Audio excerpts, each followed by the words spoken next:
It's a dream come true. I've been waiting to be a vampire since the 70s. So.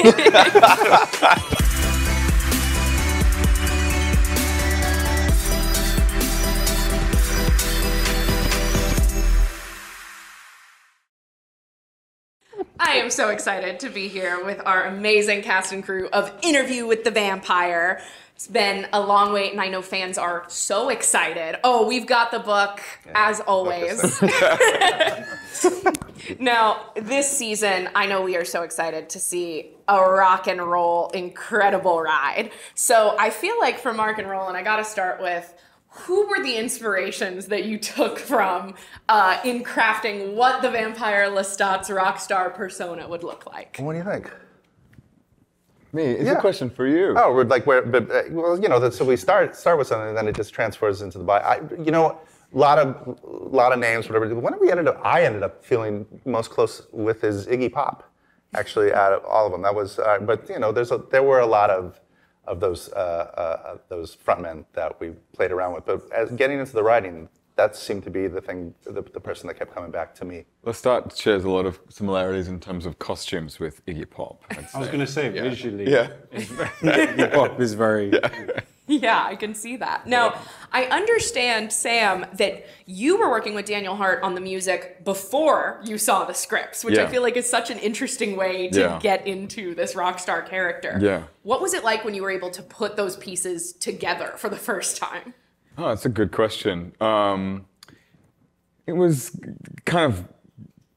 deeply satisfying, actually, because the songs are incredible pieces alone, but there's also a show that we shoot, and it's got story, and so the songs, there are scenes that exist within the performances and within the actual songs themselves. And so, like, layering Rolin's work on top of Daniel Hart's work is quite challenging because they're very different, but they both have a singular vision. So sometimes I feel like I get caught up in the middle of the whirlwind of the two of them.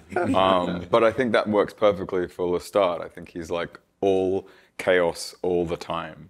And that kind of, it's how it feels, like being a part of Rolin and a part of Daniel Hart. Yeah. Now, Jacob, I know since we're getting a POV shift this season, fans are very worried that we're not going to get as much of you. Please help me to assuage their fears. What can you tell me about where we're finding your character this season? And maybe how much of him we'll get? What can I tell you? It's difficult because I haven't really started yet. I can say that Louis is not hugely pleased with the book's existence, if that is like a good tease, but I'm here. If that tells you anything. He's really handcuffed about what he can say and what he can't say. Yeah, exactly. Yeah. But and what can you say? Yeah, no one should worry at all. Like, there's way more Louis in our show than there is in the book. Okay, I think the fans will be happy to hear that. This front row is our front row. Yeah. Also, Rolin keeps coming up to me. He keeps coming up to me like a few times on set, just going, "You own the night."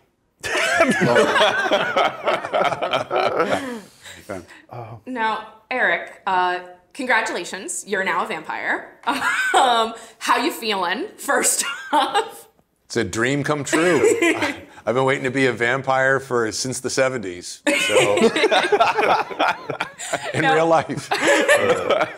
How is your approach to Daniel shifting, given that he has now been through so much and such a transformation, both emotionally and now physically, literally, in his composition as a person? Well, the game for me is, it's like I'm an instrumentalist, but until I see the score, I don't know what it is I'm actually playing. The score I get from these guys, and it's been a fantastic new journey for me. In brief, Daniel is getting used to being a vampire, which isn't easy always. It's also not easy for me. Literally on set, learning how to do this physical thing, wearing the nails, the eyes, and all the different stuff you have to do. But in psychologically too, but while all that's going on, and again, this is from the script, I am chasing the story. I'm still chasing the story. I'm a dog with a bone, and of course now it's much more focused on Lestat, and Lestat is doing everything he can to make my job difficult. So it's not even a job anymore. It's just a passion. I have to know. There's so much to know that I don't know. No. That's the quote. That's There it is. Well, I mean, there's Armand. There's the whole Armand side of things, too. There's a lot to Armand. There's things I got to find out. Okay. I get excited. Okay. Well, as a journalist, I feel I'm chasing a story too, and I am noting that you are wearing sunglasses inside today. Are you hiding something from me right now? This is part of what my character does, in that I have to be in the world, and I don't want people to see my eyes, because my eyes are vampire eyes now. Okay, that's the story we're going with. Yeah. That's why I wear the sunglasses most of the time. I also wear them as Eric Bogosian because I think it looks cooler wearing sunglasses. I want to be cool. Now, I know the fans are clamoring for the Queen of the Damned herself. That feels like the biggest question going into this season. Of course, in the season 2 finale, we hear you deliver a line about having her blood. Yeah. So fans are saying, are we finally getting her? Are we finally getting her? I need to know. You can safely say that we do, even though it's an adaptation, we do follow the book and the major plot points in the book pretty closely. So, I mean, that'll do as an answer. Okay. Yeah. Now, I'm curious because I know Aaliyah's take on the character is so beloved. What's your take on what she brought to this incredible vampire, and how perhaps your show will tackle the way she's... Gotta be very, right? There's things I can say, I can't say. In season 3, we will be introducing ancient vampire power that you haven't seen before. How about that? That's perfect. Okay. I'm not trying to get you in trouble. No. I promise. It's right. You just say you can say this week, and then 6 months from now you can say this, and then you can say that. Like, if you're a fan and you've been watching the show closely for 2 years, you know what's coming. It's coming. It's all coming. All of it's coming. You're getting everything you want. It's all coming. Now, Jacob, as this perspective shifts, I'm curious because I think something this show does well is toy with the idea of who's telling the story, whose version of events we're getting at any given time. How do you think this will impact Jacob's version of events that we've heard so far? Do you think fans might view him as more of an unreliable narrator moving forward? I mean, look, Louis is, I think Louis was mostly telling his truth as he understood it. And I think that in any given version of the truth, everybody's bringing their own feelings to it. And also that, like I alluded to earlier on, Louis doesn't necessarily agree with how his truth has been presented in the book.